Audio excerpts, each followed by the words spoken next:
My name is Jonathan Leath, and I am excited to be a part of the Ignite Summit conference this year. I know this is virtual, so we've had to shift because of the pandemic, but I tell you, it doesn't matter how you're watching this or where you're watching it, I believe that your life will be impacted because of what I'm going to be sharing today. I want to give a shout out to Reverend Nikki Brown. Thank you for allowing me to be the only male on the virtual discussion regarding this conference, and I'm honored. I don't take this lightly, and I am just believing God that I'll have something to share and impart to the ladies and maybe some guys who are listening to this conference. I also want to just give a shout out to all the people who are on the panel. There's some phenomenal people that will be bringing some great information, and so you are in for a treat. Well, a little bit about me. I am the co-pastor of Converge Church. We're located in Morristown, New Jersey. I am a father, been married for 24 years. I have 4 children, and I'm in that place in life where, you know, there's the bills are starting to come due because everybody's going to college, but also believing God that the best days are ahead of me, and I believe they're ahead of you as well. I had the opportunity over 2 years ago to do something I've been wanting to do, and maybe some of you can relate. I wanted to write a book, and so I was able to write my first book. This book is called YOLO, You Only Lead One. That's what YOLO means. You only lead one. 8 principles for leading yourself before you lead others. How many of you know that everybody wants to lead you, but they don't know how to lead themselves? I'm going to be talking about some of the concepts in this book in my session today. And speaking of authors, my wife, Camille, wrote her children's book, and I would really love for you to support her. It's a children's book, and it's called Jonathan Rhymes. It's a very phenomenal book. It's been accepted in a lot of the school districts. They're going to be in some of the required reading grades for some of the lower grade schools, so I think it's just a great opportunity to buy some books and share it with your family, share it with your school. It's really going to bless you. So I want to spend some time just talking about a topic that I really believe is going to be beneficial for you. And my topic today is going to be the 7 people that every person needs in their life. The 7 people that everybody needs in their life. Let's pray. Father, thank you for this opportunity. Thank you for the women who are watching this. I pray that it would ignite in them a desire to pursue you with everything that they have. God, I pray that through this discussion that they would pick up nuggets, put them into place right now so that they can be all that you've called them to be. We bless you and we honor you in Jesus' name. Amen. All right, let's jump right in. The 7 people that everybody needs in your life. I want to start with this thesis statement, and this is the statement that you cannot lead yourself by yourself. You cannot lead yourself by yourself. It's impossible for you to lead at the level that you are supposed to lead if you don't have people around you. Oh, you got some people who are foundational. You're going to need them no matter how far you go in life. And then there are some people that God puts in your life for a reason and for a season. And our job, your job, is to find out why that person is here. God, why is this person in my life? And then you can take advantage of that relationship to make you the person that God has called you to be. As a leadership researcher, and I'm actually pursuing my doctorate in leadership, strategic leadership, I am able to really learn about a lot of leaders and to learn about the different leadership traits that are successful and some that are not successful when it comes to sort of being the leader that God has called you to be and empowering others. There was this idea that leaders had certain traits, and if you were born with these traits, then you could be a leader. They call that the great man theory. You had these qualities. You were 6 foot tall or over 6 foot tall. You had this pedigree. You grew up on this side of the tracks, and so that made you a leader. And for the longest time, we believed that leaders were born. But then the research started coming out to say, no, leaders aren't born. There are leaders that arise to the occasion. And then we got into the term of situational leadership. These leaders, they rise to the occasion when the occasion calls for it. Dr. Martin Luther King is one of the best examples of a situational leader. There was a situation, and he had to lead, so he came on the scene in prominence. One of the significant things about the church that I pastor and where we pastor, this is interesting. Less than a mile from where I'm standing right now, Dr. Martin Luther King, back in the 50s, had an incident in Maple Shade, which is right beside Moorestown. It was that incident that was the instigation for him to get involved with the civil rights movement. That blew me away when I realized that. There's a plaque actually right here, about a mile from where I'm standing, that commemorates Dr. King and what he's done. But it all started, him getting involved was because of an incident that happened next door. Isn't that amazing? You know, there are situational leaders. And then as research went further, they realized that there were certain traits that could be taught. There were behaviors that could be taught. So if your leadership level is not at the level where you want it to be, there are things you can do. You can take classes. You can go to these conferences. You can get a coach. You can get a mentor. You can get all these different things, and they can help you develop your leadership ability, or that leader inside of you. So the first premise or the thesis statement is you can't lead yourself by yourself. But here's the other thesis statement too. It is impossible to lead others unless you know how to lead yourself. Leadership is it's the process of influencing a group or individuals to achieve a task or a goal. That's what leadership is. Leadership is the process of using influence to achieve a goal, to have individuals or a person or a group to accomplish a task. And so when we can see ourselves as leaders, the first leader that we need to impact is ourselves. That's the first person that we really need to connect with. The mindsets of leaders. There's I call it the old leadership model. This is the guy or the girl who expects everything to happen for them. If you notice, the arrows are pointing toward the individual. See, this old leadership model requires immediate reward when a task is completed. You ever ask someone to do something, and as soon as they finish it, they want you to reward them right there? Like, they can't wait. They got to get it right now. This person, they need constant reminders until the job is finished. They will get you what you need, so they're able to be effective, but it's like, man, there's no vested interest. It's all about them. These individuals are motivated. Motivated, meaning there's a motive for what they are doing, and that motive is usually some external stimulus that they're looking for, whether it's reward or it's a punishment. Do you know that punishment is a great motivator? My mom used it on me. She would say, listen, I'm going to work now, but when I get home, if this house isn't clean, I'm whipping everybody in the house. That was a good motivator. But guess what? She had to keep saying that if she wanted us to clean the house. But that's the way a lot of us are. We're leaders who, here's what we do. We listen to WIIFM.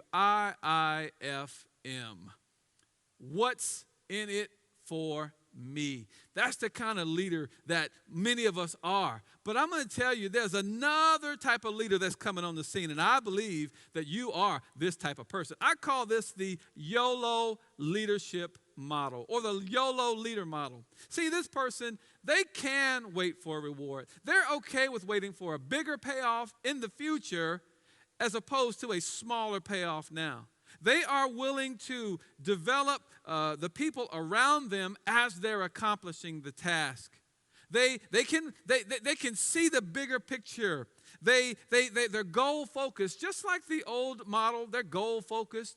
But these individuals, I call these the inspired leader. Inspire has to do with the word inspiration. Inspiration. This is something that comes from within. This is something that only God gives an individual. God inspires. See, this is rooted in your values, what you believe. So the external motivators aren't really going to drive you that much. Yeah, it's okay to make money. Yeah, it's okay to have these things. But really, you're out to do something because it means something to you. These inspired leaders are the ones that literally change the world. You know what radio station they listen to? They listen to WIIFW. They listen to What's in It for We, because it's not about them. The leadership studies as they develop, this leader would be called the servant leader. This was made popular by Robert Greenleaf back in the 70s, and he introduced this concept of the servant leader who was all about developing those around them. This leader was all about, they'll accomplish the goals, but they're all about seeing to it that everybody's needs are met, and that's what endeared individuals to this particular leader. Another leadership style that's very close to that is the transformational leader. A lot of you may relate to this. The transformational leader is almost like there's a part that's servant, but there's also a part that's for them. And one of the key things that the transformational leader uses to influence others is their personal charisma. You know, people who they have it. You can't define it, but you know when someone has it, and you know when someone doesn't have it. You know when you lost it, and some of us are still trying to find it. But see, when it comes to these particular types of leaders, I believe that we can all find ourselves on those spectrums. Maybe you're a servant leader, and you're trying to build those people around you, and you want to see them succeed, and you're willing to wait, but you know one day your payday's coming, but you're willing to pour into them. Or you're that transformational leader. You want to change the organization, and you want to use your personal charisma. Some of the dangers of the transformational leader, however, is that the transformational leader, because they're using charisma, the organizations are usually built around them. So when that person is no longer there, the organization goes down because they're not there. They built it around them. So I believe that God wants us to use a part of our transformational leader skills. He wants us to use our servant leader skills. Many of us are in ministry, or some of you are in ministry, and you're out serving people. There's got to be a balance. There's got to be the balance, because ultimately, in the end, we want to lift up Jesus, right? That's what we're about. So these particular streams of leadership theories are flowing all throughout organizations. They're being taught. You can go to a seminar and you can see all these things. And at the end of the day, really it's about motivation. But I want to challenge you to not just be a motivated leader, but to be an inspired leader. I want to challenge you to say, God, what is it that is in me that you've called me to give to the nations? And once you know that, once you know what God has called you to do, now that drive, that internal drive will come. And you don't need to be motivated. You'll just wake up at 5 o'clock every day because you have a purpose.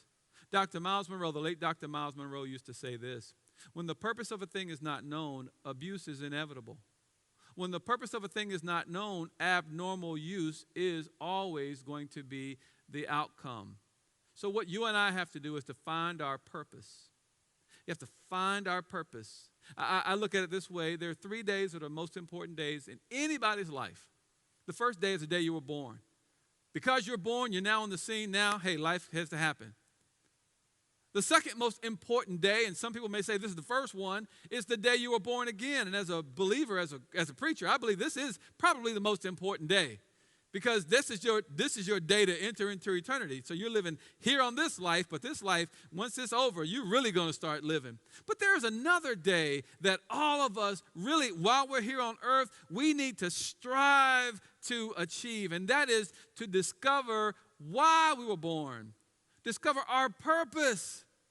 Because when we don't know our purpose, we're going to abuse ourselves. When we don't know our purpose, we're going to waste our time. When we don't know our purpose, we're going to waste other people's time. So you and I don't have the luxury of wasting other people's time. So what is the solution, Pastor Jonathan? What do I do? You know, I want to be inspired. I want to be motivated. It's almost like there's a place that I want to get to, but it's far outside of my reach, and I need some help. Well, that's why I wrote this book, because many of us are stuck right there. We're saying, how do I get from where I am to where I want to be?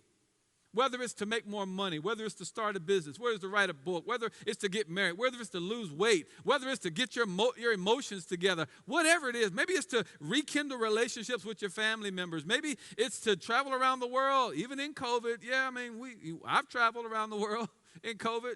Thank God he protected us. But I'm telling you, you can do all of that. But here's how you're going to do it, and here is your strategy. And I call this the 7 people that everybody needs in their life. The first person you need in your life is a coach. You need a coach. Yes, life coach. That industry is huge. A life coach is someone who instructs you or trains you how to get better. They help push you beyond where you would normally go. Because, see, again, we can't lead ourselves by ourselves. We're going to always go the path of least resistance. That's what we do. That's the human nature. But someone outside of you can help push you. We need a coach. That's the first person that everybody needs in their life. The second person that everybody needs is a counselor. Yes, mental health is a huge, huge issue in our society. Mental health is one of those, it's one of those things that's really ripping families apart.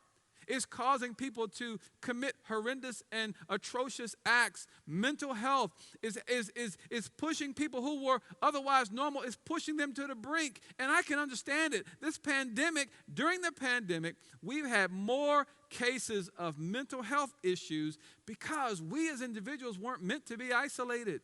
You weren't meant to take your problems and stuff them. You know, you weren't meant to take your problems and just push them down. No. You were meant to have a way to release it. And some people, you know what they do? They get addicted to food, because food is that, you've heard the term comfort food, because it's their way of coping and dealing with stress. Some people act out in unhealthy ways. Some people, they may become more promiscuous. Why? Because they don't feel good about themselves, or they're looking for love, or they're looking for something that they didn't get. Or you got people who now use this retail therapy. I know some of y'all are like, hold up, leave that retail therapy alone. I love that one. But I'm telling you, sometimes people use money to placate how they're feeling. So don't do all of that. Go see a counselor. A counselor is someone who's trained to give you guidance on emotional issues, social and psychological. And sometimes when you go to a counselor, that counselor may say, you need to see someone else. You may need to see someone else. So there's a difference between a coach and a counselor. See, here's the way I look at it. If you can get out of bed and you can make things happen, then you probably need a coach to help you make more things happen. But if you cannot get out of bed, or Mondays, Tuesdays, Wednesdays, and Thursdays are a challenge for you, you probably need to see a counselor. Now, the third person that everybody needs in their life, this is a good one here. Everybody needs a critic.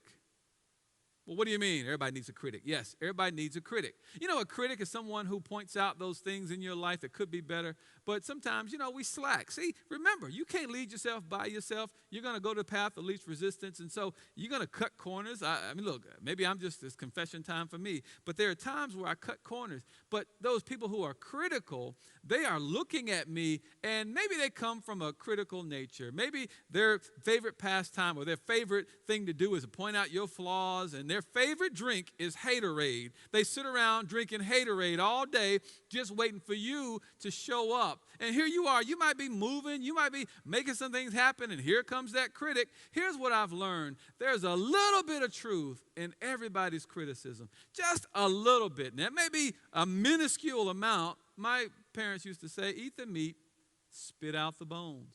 But that critic is someone who judges the merits of your actions or accomplishments. But here's the thing. Secretly, they may be kind of dogging you out, but secretly, they're giving you pointers on how you can get better.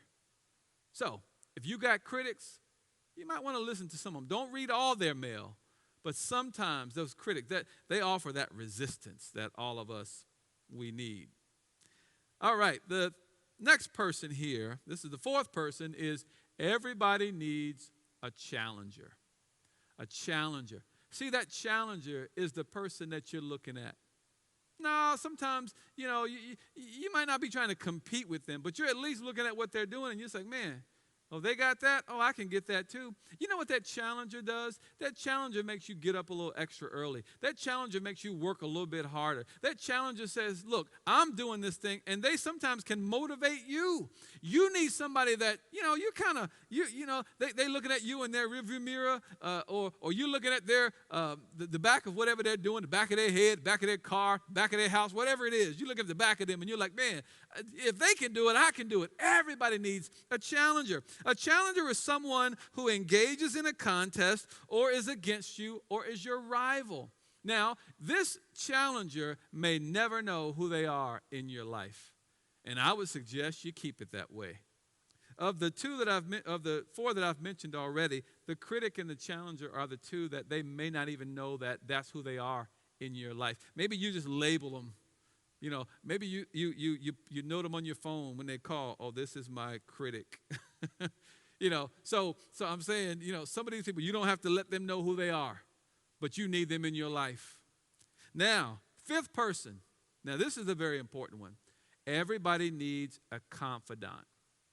A confidant is someone that you can share your deep, dark secrets with, and at the end of the day, they'll love you the same. You may tell them, child, I did this and thus and so. And they may say, you did? Wow. All right, cool. So we're going to see that new Aretha Franklin movie tomorrow night? All right, let's go do it. Your friends and this confidant is someone who you can share your secrets with. See, some of you are carrying stuff that's so heavy, that's weighing you down so much. You've been going to prayer lines. You've been asking people to pray for you. You're getting hands laid on. You're not just getting oil poured on you. Some of y'all are actually drinking the oil. But I'm telling you, there are some things that won't come out by prayer. They won't come out by fasting. They'll come out by confession. Some of you need to reach out to somebody and find somebody that you really trust. Find somebody that you know that they can hold your confidence, that they can keep what you give them, that they're mature enough, and just tell them, get that stuff off your chest. I believe when you find a confidant, somebody that's really for you, I think when you share with them, they're going to be able to help you get better physically. They may help you be able to lose some weight because you've been carrying all this stuff for the longest time. But it's time for you and me to find somebody we can talk to and really go deep. That confidant is that person with whom you share your deepest and your darkest secrets. You need a confidant. The next person that everybody needs is a champion. What is a champion? A champion is somebody who speaks up on your behalf. It's a person when you're not in the room and your name comes up, they're like, put some respect on that name. That's the person that you are looking. Actually, they don't even, they do this just because they love you. But this champion is the person that speaks up when you're not there. Everybody needs a champion. Everybody needs somebody that's going to fight for them. That's going to defend their name. It's going to defend their honor. That's going to say, hey, no, don't you talk about that one because I know this one. See, everybody needs a champion. They fight on your behalf. They'll go to battle for you, and you may not even be in the room. Isn't that good? Now, the last one that everybody needs is clergy. The clergy is someone who is trained to speak to God on your behalf, but they also encourage you to do the same. You need spiritual guidance. You need someone in your life who can pray and can help connect you to God. Maybe that's you for someone else. But pastor, you need a pastor. Leader, you need a leader. You need somebody that's speaking on your behalf to God. And you need somebody that's reminding you, hey, did you pray today? You know what, look, I get it. You want to be empowered. We want to change the world. But I'm telling you, you cannot change the world if you can't change yourself. You can't change the world if you can't manage what God has given you. God has given you a family. God has given you relationships. Let's learn to master those. But you know how we master those? We master those by leading ourselves. Because the reality is, you can't lead yourself. If you can't lead yourself, you can't lead others. You wouldn't be qualified. But God gives you all these people. He gives you the coach. He gives you the counselor. He gives you the critic. He gives you the challenger. He gives you the confidant. He gives you the champion. And he gives you the clergy. Now, I know we're running into this world is coming into a unique place where people are like, well, I'm not a Christian anymore. I'm just spiritual. Be careful. I know Christians were what they called those followers of Christ. It was a term of ridicule, not really a term of endearment. I understand, but I'm telling you what, you need Jesus. None of this stuff matters. You can have all the money in the world. The Bible says, what does it profit a man to gain the whole world and to lose his soul? So while we're chasing up this corporate ladder or chasing up this socioeconomic ladder, and in this age of social media, you know, the glitz and the glam is look at me. Listen, you better realize one thing, that it's all about Jesus. It's never changed. It's always been about him. And if God, by his grace, allows you to have a little measure of success, a little bit of influence, I'm telling you what, instead of being an idol, you need to be an icon. You know the difference between an idol and an icon? An idol is someone that people worship. An icon is someone that uses their influence to point them to somebody else. So be an icon and not an idol. Be a person that leads others to Christ through your success. Lead others to Christ through your training and your development. That's what it is that we're called to do. Listen, I've enjoyed being with you. I hope this has blessed you. I hope it's been impactful for you. I would encourage you to get this book. Reach out to me, jonathanleath.com, and I want to reach out to you and get this book in your hand. I believe it'll bless you. It'll bless those in your organization. It'll bless your church, your family. Everybody get it. And if you need somebody to come and encourage you via Zoom, let me know. I'll come and I'll share as well. But I just want to say thank you for listening. And Reverend Nikki Brown, thank you for putting on this conference. This is phenomenal. You can find me on Facebook, on Instagram, or you can go to jonathanleath.com. Hey, I have enjoyed myself in this wonderful time with you. God bless you.